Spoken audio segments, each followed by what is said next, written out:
Thank you very much. I just want to point out two things, if I could, that to follow up, Linda. One is thank you for the Senate for having put money in the budget for several years now that directly relates to the peer-to-peer program, and we would love to see that expanded. And then secondly, I just want to point out that the service officer program, which Linda is intimately involved with, is really the traffic cop involved here, and that's the person who does all of the things that Linda just said in a panoply of ways. Right now we have a bill, it's Senator Adavo's bill, S-2497A. It is an example of a personal income tax checkoff similar to the breast cancer checkoff.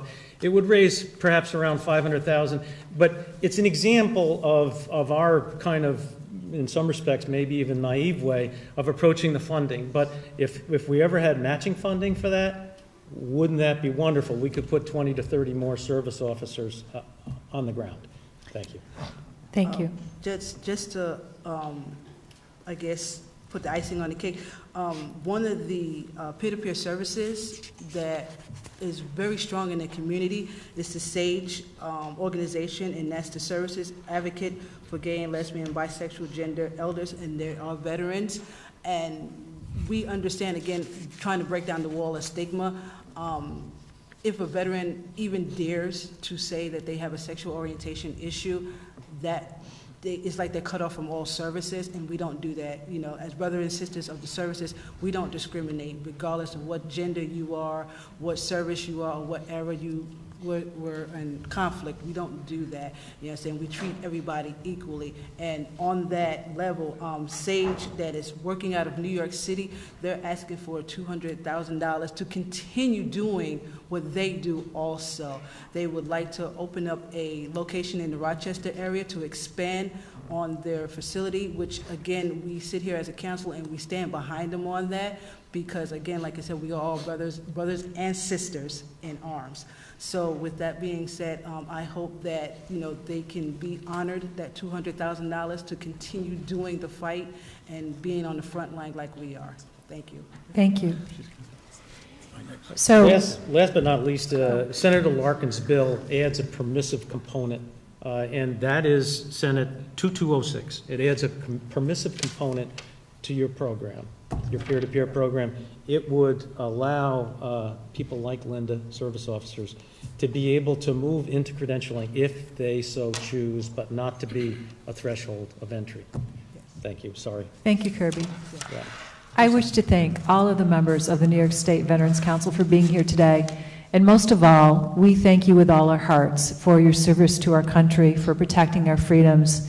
And your voice is so important to veterans all across New York State, because oftentimes they don't speak up, and you speak up on their behalf, and you advocate, and we've gotten a lot of work done together on behalf of veterans. But as you point out, there's further to go. We have a lot more to do. Linda, thank you so much for taking part in the Dwyer peer-to-peer program. As you know, it was the Senate that started that effort. The fact that you are taking this on to counsel your fellow veterans is enormous, and it makes such a difference, and I'll get back to that in a second. But every generation who has served our country and it has been in combat during war comes home with wounds, and some wounds we can see because they're physical, and some wounds we can't see because of PTSD, some other emotional problem that they may have developed because of their service. And we owe it to them to do as much as we can to help them.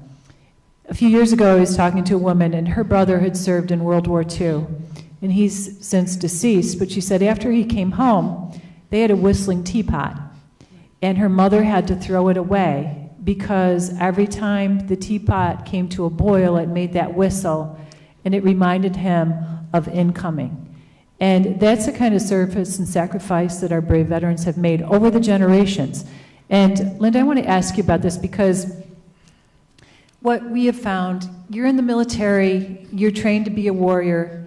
How difficult is it to make that switch when you get home and say, I've got some issues I need to deal with, and I need to get help? Because I have to imagine that it's an enormous hurdle for some people to change that whole mentality that they've been trained to fulfill. Could you address that? Yes, I can.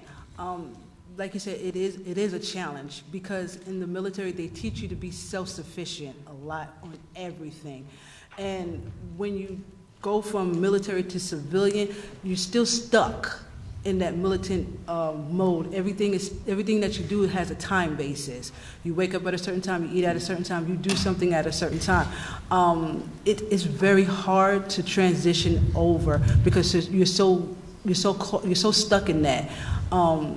That's where peer-to-peer comes in, and that's where we go there and we say, listen, you know, civilians are not going to move on your command. They're not on a timely basis.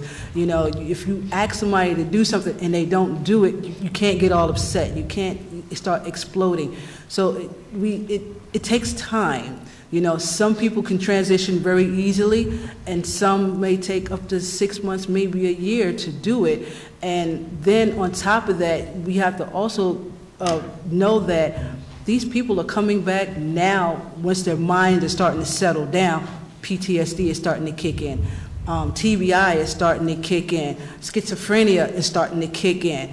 And, you know, a lot of them are flashbacking, and I am a true witness to that. A lot of veterans are flashbacking to that time when they thought it was safe, when all the gunfire was happening. That was safe for them because they knew what to expect. Now that they're home, they don't know what tomorrow is. They don't know what the next hour will consist of. So the transition is hard. We do have some people, not a lot, unfortunately, that are on the front end trying to help with the transitioning. It is difficult. Again, myself being a peer-to-peer, and I've been down that dark road a lot of times. I'm out there. I have no shame on telling my story. I have no shame of telling somebody that I've done things that I shouldn't have done. But at the same time, I'm there to help you. If you need help trying to get the mental help, I'll be there with you. If your family needs money or needs some type of resources, I will work with you. We need people to be out there that can walk that same walk with these individuals that's been there. Thank you very much, and thank you for your service. What we're seeing now with veterans coming back from Iraq and Afghanistan is that there is a significant issue, as you point out, with traumatic brain injury because of injuries due to improvised explosive devices that have gone off. I've spent time previously with my constituents who were injured at Walter Reed, and I saw the work that they were doing with people who were missing limbs, you know, arms and legs, traumatic brain injury. I had a constituent who lost his leg and almost lost his life, and I'm happy to report he since has recovered and he has 3 beautiful children. But it's those types of instances that we have to really assist with. So that's why the Senate has done other things like adaptive housing. Supportive housing is a big thing, and we see vets with issues with heroin and opioid addiction now because they're self-medicating. We see veterans who are homeless because of PTSD. We see veterans who are committing suicide, which is a very alarming situation. So I just want to say to you, thank you so much for what you're doing to change people's lives and give them a helping hand. We truly appreciate it. And again, I want to thank all the veterans organizations who are represented here today for all that you do, and we look forward to continuing to work with you. Assembly? We could not say that any better. Bob Becker Yeah, please, had one 10-second request that I think you'll find somewhat humorous, but and enjoy. My name is Bob Becker. I'm a retired Marine, 20 years. And I didn't think Marines ever retired. I thought once you're a Marine, you're always a Marine. Hoorah, right? I'm not really retired. I knew that. I'm over here supporting the veterans of New York State here, and the council has 31 veteran organizations in the state of New York, and we cover every facet of life: female veterans, black veterans, VFW, American Legion, Marine Corps League, DAV. We're here to support them. And we meet once a month here in Albany, and we have a good thing here. The Veterans Defensive Program, we support it 100%. Last year, you gave us $500,000 last year to support this program. And this year, we're asking for an additional $600,000 to bring it up to $1.1 million so they can expand down in New York City and also expand out in the western part of the state. This is a great program, and they've done a marvelous job on the veterans today. We support Senator Larkin's bill S-5937 on the buyback bill. Right. And we know, we thank the Senate and we thank the Assembly for supporting this for the last 2 years. And you know, I think every year in fact, this council here is the one that worked so hard to put this bill together, and we got it passed. But it always got that little, at the end there, the veto from the governor saying that he was going to veto it. But this year, he really surprised us by saying, you put it in the budget, and I'll sign it. And we're here to ask you to put it in the budget for us and put also the Veterans Defensive Bill, the peer-to-peer and service officers in the bill. We're here to help our veterans, and they can use it, and our veterans can too. And thank you very much from the council, the 31 members of the council. Thank you. Very good, and thank you for bringing that up. As you know, there's very strong support in the legislature, both in the Assembly and in the Senate for that bill, and I'm also very pleased to see that you mentioned so many of Senator Larkin's bills. And as you know, he's a true American hero who is devoted to veterans issues, and so it's great that you support him so much. He's also a retired lieutenant colonel. That's exactly right.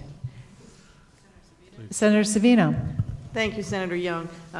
Speaking of Senator Larkin was instrumental 2 years ago in helping me pass the Compassionate Care Act of New York State, the medical marijuana bill, because he had heard from many veterans, as I've heard from many veterans in my district, about the level of PTSD. At the time, the governor's office decided that they would wait and make a decision about adding post-traumatic stress disorder to the program in order to study it more. For whatever reason, they decided not to add it. And what I was hoping is that with the level of PTSD that you're seeing, knowing that many of our veterans are self-medicating with alcohol and illegal drugs, or they're being prescribed medication to deal with anxiety, anti-anxiety drugs, you know, Ativan, Valium, you name it, and then they're given drugs to help them sleep at night, Ambien or some other sleeping pills. They're either self-medicating or they're being medicated. Right. There are significant studies that show that medical marijuana, and you can't smoke it in New York State, it's not a smokable kind, can have a very positive effect on PTSD. So we're going to take another shot at getting the administration to add to it, and I would welcome the support of any of your organizations and your organization in helping make that case that it is time for us to give veterans an alternative to what they have right now when they're suffering from PTSD, and it shouldn't just be highly addictive, dangerous narcotics. Right. So that's more of a statement, and I would solicit your assistance in this effort. Thank you. Thank you. Thank you, Senator. Just very quickly, Kathy Young and I don't find that many things we can agree on so 100%, so I just... Oh, come on. We're getting along swimmingly. No, we are, but actually, I just wanted to say everything that she said, I don't think there's one legislator who doesn't agree with that. And the recognition, not just of your service, but of such a huge number of men and women coming back to our state from the military, and the critical needs that you have every right to come to your government and ask for assistance with. Because I have the Manhattan VA hospital in my district, I think probably one of the finest VA hospitals in the country, but that doesn't mean that they even have adequate resources to deal with the needs of people coming back. And I'm a huge fan of peer-to-peer programs. They are just such a wonderful model, not just for veteran needs, but in so many different community participation issues that you look at. People who have walked the walk and lived the life, not only can they offer incredible service to others, but I actually think it strengthens us all when we participate. So we're the winners as well as the givers in those programs. So just thank you all for what you're doing, and hopefully we will actually be able to accomplish what you've asked us here today. Thank you, Senator Kruger, for those eloquent remarks. So thank you. Thank you very much. All right. Well, thank you for your participation today. Again, we salute you for everything you've done for our country and what you continue to do, and truly is a pleasure. Thank you. Thank you. Our next speaker from the Human Services Council is Michelle Jackson, Associate Director and General Counsel.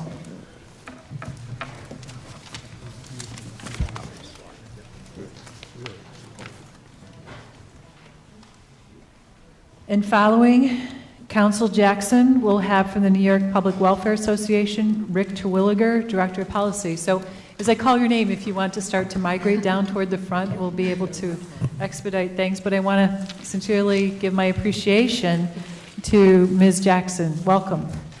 Thank you, and thank you so much for providing me the opportunity to testify today. I do promise to be brief, as I know there's a lot of people behind me wanting me to be brief. You have a copy of my testimony, so I would just like to summarize a couple of key points about the human services sector in New York. I represent the Human Services Council. We're a membership association of about 170 nonprofit human service providers, and we do policy and advocacy on their behalf at the city and state level. Overall, the sector is not doing well. We are a partner with government in delivering vital services to communities, in building resilient communities, in providing bridges to opportunity for individuals and families. And since the recession, we've seen a divestment in the sector as well as a continued underfunding. Some of the pain points pointed out in a recent survey that we have done, as well as the Urban Institute, have shown that 30% of nonprofits in 2013 had only 2 months or less of operating reserves. Their budgets, half of their budget shows losses between 2010 and 2013, even after they implemented cost savings measures. And the Urban Institute survey points out that across the state, human service providers, 49% of them froze or reduced employee salaries, 43% drew down on their reserves, and 27% reduced their employee headcounts. And there's a lot of other numbers that, are not good, which we can share with you. We'll be coming back to the legislature in this session and in coming sessions to talk about long-term solutions. We have a report coming out about the sector and real need for reform. But in this legislative session, we'd really like to talk to you about 3 things. First is the need for a minimum wage increase that includes funding for human services contractors. The second is the reinvestment and make the fund for the nonprofit infrastructure fund a reoccurring fund and fund it at $100 million, not just $50 million, which is what it's currently allocated at for last year. And then full implementation of the OMB guidelines, which is around indirect rates, very sexy topic, which I'll get to at the end. So first, around the minimum wage, the nonprofit sector is supportive. Our members and the Human Service Council supports an increase of the minimum wage to $15. The lack of wages in the state of New York prevents us from doing our jobs effectively. We need an adequate wage to move people out of our programs and into the middle class and having healthy income. There's recently been articles using the nonprofit human services sector as a reason not to do the wage. We do not want to be used as a scapegoat for opposition to the minimum wage in that area. We will step up. It will be painful in certain ways. Not all of our contracts are with government. We'll have to use private philanthropy, private fundraising, and make staffing decisions around the minimum wage, but it's long overdue, and it helps not just the people that we serve, but also our workers. There's a lot of data about our workforce itself needing access to services, the services that they provide, as well as public assistance programs.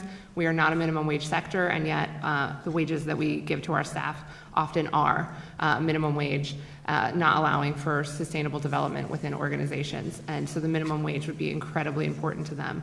And also, the big piece of that is for human service contracts, they need to be funded. We have estimated that for human services contracts, it would be about $350 million once it's fully implemented, the $15 minimum wage. That does not take into account the Medicaid dollars, which is much more convoluted math, but that's also a significant investment. But it's an investment in a workforce that needs an investment in our wages, and is long overdue. So speaking of that, along with just the minimum wage, we would need spillover for people who are either above minimum wage and above $15. Typically, I would come to you with an ask around the cost of living adjustments, COLAs. We haven't really seen the statutory COLA in the last 6 years. There has been a COLA in the last 2 years, but it's pretty dismal and affects only a certain subsect of workers. So along with the minimum wage, we'd like to see investment in spillover, which we think will help right-size the salaries of the workforce who are under contract with the state. So that's the minimum wage piece. Secondly, the infrastructure fund. We're very happy to see the $50 million nonprofit infrastructure fund that was implemented last year. It's currently being allocated. We don't see a new $50 million allocation this year. We've assessed our members, and just out of 30 responses that we got, there's about $17 million in infrastructure needs. So we'd like to see that fund reoccur at $100 million and be a reoccurring fund, because we think there's a lot of infrastructure need. This is another area that the nonprofit sector is greatly underfunded. For example, the DHS has just funded $120 million just for New York City shelter infrastructure needs. And at the state, we have one-time $50 million infrastructure for all human service nonprofits, as well as other nonprofits across the state. So there really needs to be more investment in that area. And then finally, there is the OMB guidelines, which require for any federal pass-through dollars a indirect rate of at least 10%, or using the federal indirect rate that individual nonprofits have. That finally went into effect at the end of last year. We have not seen the state or New York City implement that. Indirect rates definitely speak to the infrastructure needs of nonprofits. They don't have adequate infrastructure, IT systems, telephone systems, financial reporting systems, and being able to pay an adequate indirect rate is really key to that. We want to thank Assembly Member Hevesi for writing a letter on our behalf about the OMB guidance. It's people want to feed the kids, no one wants to gas up the van. Indirect is not the sexiest of topics, but it's really crucial in terms of not just are we fixing cracks in ceilings and do we have a front desk, do we have security, but also in terms of having financial accountability, which we see the state looking more and more towards, is making sure taxpayer dollars are spent adequately, but that means paying for accountants, CFOs, contract managers, and those kind of positions that are not program dollars. So I'll stop there and take any questions that you have. Thank you. Assemblyman Hevesi. Thank you. First, good afternoon. How could you say that indirect rates from the federal government are not sexy? I mean, that's as good as I'm not it great gets. at, the indirect stuff is just not great at cocktail parties. Okay, fair enough. So yes, we've worked with you, and we will follow up with the executive on that. I do want to touch on the other two. Regarding the $15 minimum wage, look, you guys are on the front lines of dealing with all of our critical issues: child care, homelessness, foster care. We have to make sure you're taken care of. So I am not at liberty to tell, not at liberty, I'm not able to tell you that it is definitively going to be in the Assembly One House, but I will tell you that a significant coalition of members of the Assembly, I believe over 40 and growing, are looking to not only include costs for nonprofits in the $15 minimum wage, but also address the spillover issue. So that's one. Great, thank you. And we will continue to push, because we need you guys more than whole. We need you to continue the great work that you do. I will also suggest the nonprofit infrastructure fund. The executive did not put in an additional 50, and we in the Assembly are looking to see if we can come up with dollars for that as well. And yes, we'd like to see that recurring, because we understand there's a need. My question is about the first 50. The distribution, has it been going well? Is there, I know $50 million for every nonprofit in the state is sort of difficult. I just wanted to know if the parameters the executive has set geographically and otherwise make sense. Yeah, so $50 million, first of all, is just, a drop in the bucket. I have one nonprofit in Manhattan that could have spent $12 million on its own on one project. We're not privy to kind of how the distribution is breaking out. For the most part, we've heard that there's at least over about, just from surveying our members and knowing the needs from our membership and the statewide coalition that we partner with, we think there's clearly over 500 applications for this $50 million. And like I said, of a rough survey of our members with only 30 respondents, we came up with about $18 to $20 million in needs. So we expect that fund to be spent quickly. I think it was a good allocation. They included a lot of different areas. And initially, they had not included disrupt groups, but they amended that, and that obviously was a big deal, because a lot of our members do get some sort of disrupt funding in terms of running different types of clinics. They did not include HEAL funding, though. If you received HEAL funding, that's one area. We'll follow up with a one-pager around some of the areas we'd like to see fixed. But we do have a number of organizations who would have liked to apply, but felt that they weren't eligible based on being a HEAL recipient or a subrecipient. And of course, it's an RFP system, so we didn't get all of our questions answered in the process, so we'll probably flush some of that out on the tail end once the awards are made. Okay, and we'll look to follow up with you just to ask those same questions, and looking to see how the first 50 is spent is not in any way precluding the fact that we go after more money, because we certainly understand the need. But thank you for your advice and counsel. We appreciate it, and your testimony. Thank you. Thank you, Director. Appreciate you being here today. Next, from the New York Public Welfare Association, Rick Terwilliger, Director of Policy, and following that director, we have Jim Purcell from the Council of Family and Child Caring Agencies. If you could get ready, please. Okay. Welcome, Director. Glad to have you here. Okay. It's nice to be here. Thanks for getting my name right. It's a rare thing. Is it really? Yes. Okay. Yes. I do have Terwilligers who live in my district, so I have practice. They're So probably lovely thank you people. very much. Good afternoon. My name is Rick Terwilliger, Director of Policy at the New York Public Welfare Association. I'm honored to testify here before you today. The NYPWA represents all 58 local districts of departments of social services statewide. Our members are dedicated to improving the quality and effectiveness of social welfare policy so that it's accountable to taxpayers and protective of vulnerable people. For the sake of time, my remarks will focus on a few key budget areas, but our written testimony will delve into a little bit more detail. And I did time it, and I think I can make it under 5 minutes. Our first area of concern surrounds the issue of food, shelter, and the state's safety net program. The governor's announced plan to expand the SNAP program for more households with earned income, adding a projected 750,000 eligible households. SNAP administration is a 50-50 split between federal and local governments without any state support. Therefore, NYPWA recommends that the state restore its past practice of sharing the administrative costs of this program. Under the property tax cap, counties are not in a position to hire the staff that will be or may be needed without state funding. NYPWA also supports permanent low-cost supportive housing and emergency shelters.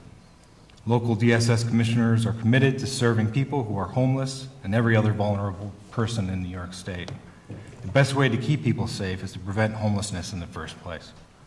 Attached to our written testimony, on the back end of the testimony, is a broader look at the issue and NYPWA's recommended actions to meet the challenges of homelessness.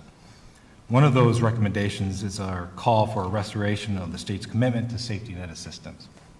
New York State only funds 29% of recipients' benefits and none of the administrative expenses. The program, which is entirely controlled by the state, was funded at a 50-50 state and local share until 5 years ago. The time has come to gradually restore the 50-50 share of funding. A second area of concern revolves around issues affecting child care and child welfare. Recent changes to the Federal Child Care and Development Block Grant Act are designed to promote stability and quality, but were delivered without the necessary financial support. Although well-intentioned efforts to promote quality child care may shift funding away from other struggling families who may stay on child care wait lists longer. Due to the property tax cap, most counties are not able to raise funds to pay for additional care. As the state considers how to best address child care needs, it is important not to take funds away from other social services and child welfare programs that serve families in need. On juvenile justice issues, NYPWA supports efforts to raise the age of juvenile jurisdiction to age 18, and of the governor's commitment to fund 100% of the costs associated with this change. Attached to our testimony, towards the back end again, is a list of several recommendations regarding the raise the age issue. However, it is important to note that in the past, the state has stepped back from its original financial support for programs serving the needy. Therefore, statutory language may be needed to hold counties harmless for the costs associated with raise the age. Fiscal caps must also be removed for foster care and youth detention as part of that reform. In addition, raise the age will shift the burden of care to the child welfare system, making it all the more important to fund services to contain that expense and to keep children from harm. That's why the NYPWA supports continued open-ended funding for child preventive and protective services and calls for a return to the prior 65-25 state and local share of the funding levels. In closing, the NYPWA wishes to thank the legislature for its leadership in bringing attention to the challenging fiscal and policy issues affecting social services. Thank you.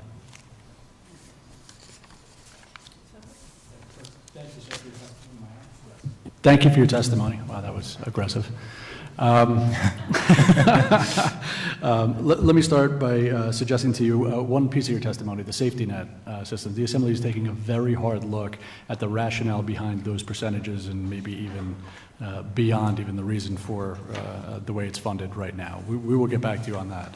And I will tell you that under the leadership of my colleague, Chairwoman Lepardo, that we're going to be very aggressive as well about the impact of the federal child care block grant. We will not leave it as it is, as it was proposed in the executive budget. So I very much appreciate the other issues that you raised, and those two in particular, and I look forward to working with you in the future. Thank you. Senator Montgomery.